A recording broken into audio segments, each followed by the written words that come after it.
മീഡിയാസിലേക്ക് സ്വാഗതം. രതീഷ് രഘുനന്ദൻ്റെ സംവിധാനത്തിൽ ദിലീപ് നായകനായി എത്തിയ സിനിമയാണ് തങ്കമണി. തങ്കമണിയുടെ ആദ്യ പ്രതികരണങ്ങൾ പുറത്തു വരുമ്പോൾ സിനിമയ്ക്ക് എബോ ആവറേജ് ആയിട്ടുള്ള ഒരു അഭിപ്രായമാണ് കാണാൻ കഴിയുന്നത്. കണ്ടവരാരും ഈ സിനിമയെക്കുറിച്ച് മോശം അഭിപ്രായം പറയുന്നില്ല എന്നുള്ളത് തന്നെയാണ്. പക്ഷേ സംഘടിതമായി കരുതിക്കൂട്ടി ഈ സിനിമയ്ക്കെതിരെ വലിയ രീതിയിലുള്ള ഡീഗ്രേഡിംഗ് ആണ് ഇന്ന് നമുക്ക് സോഷ്യൽ മീഡിയയിൽ കാണാൻ കഴിയുന്നത്. പ്രത്യേകിച്ച് ദിലീപിനെ ടാർഗറ്റ് ചെയ്തിട്ടുള്ള ഒരു രീതിയിലുള്ള ഒരു ഡീഗ്രേഡിംഗ് തന്നെ എന്ന് പറയാം. അതും കനത്ത രീതിയിലുള്ള ഡീഗ്രേഡിംഗ് എന്നാണ് ഇതിനെ പറയുന്നത്. ഒരു സിനിമ ഇറങ്ങി കാണാതെ തന്നെയാണ് പലരും ഈ സിനിമയെക്കുറിച്ചുള്ള അഭിപ്രായങ്ങൾ പറയുന്നത്.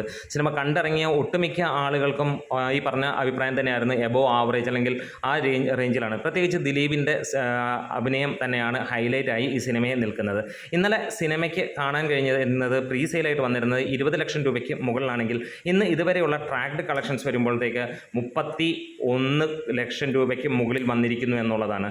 അതായത് നമുക്കറിയാം ഏകദേശം വൈകുന്നേരമായിട്ടുള്ളൂ, ഏകദേശം 60-70 ലക്ഷം രൂപയ്ക്ക് മുകളിലായിരിക്കും ഇതിൻ്റെ കളക്ഷൻ. ഈ പറഞ്ഞ പോലെ ട്രാക്ഡ് കളക്ഷൻസ്, അതായത് 1 കോടിക്ക് മുകളിലായിരിക്കും സിനിമയുടെ കളക്ഷൻ വരാൻ പോകുന്നത് എന്നുള്ളത് തന്നെയാണ്. അതിനെക്കുറിച്ചുള്ള മറ്റൊരു വീഡിയോയുമായി നമ്മൾ വരുന്നതാണ്. എന്തായാലും സംഘടിതമായിട്ട് ഒരുപാട് പേർ ഈ സിനിമയ്ക്കെതിരെ നിൽക്കുന്നു എന്നുള്ളത് തന്നെയാണ്. ആദ്യം പറയാനുള്ള കാര്യം വേറൊന്നുമല്ല, സിനിമ കണ്ടിട്ട് നിങ്ങൾ അഭിപ്രായം പറയാം, സിനിമ കണ്ടിട്ടുള്ളവന് അഭിപ്രായം പറയാം. അല്ലാതെ ഈ ഒരു ദിലീപ് എന്ന നടനെ ടാർഗറ്റ് ചെയ്ത് ഉള്ള കളികൾ മോശമാണ് എന്നുള്ളത് തന്നെയാണ്. എന്തായാലും ഇന്ന് ഈവനിങ് ഷോസ് നമ്മൾ നോക്കുകയാണെങ്കിൽ തങ്കമണിക്ക് എല്ലാ ഷോകളും ഓൾമോസ്റ്റ് ഫുള്ള് എന്നുള്ളത് തന്നെയാണ്.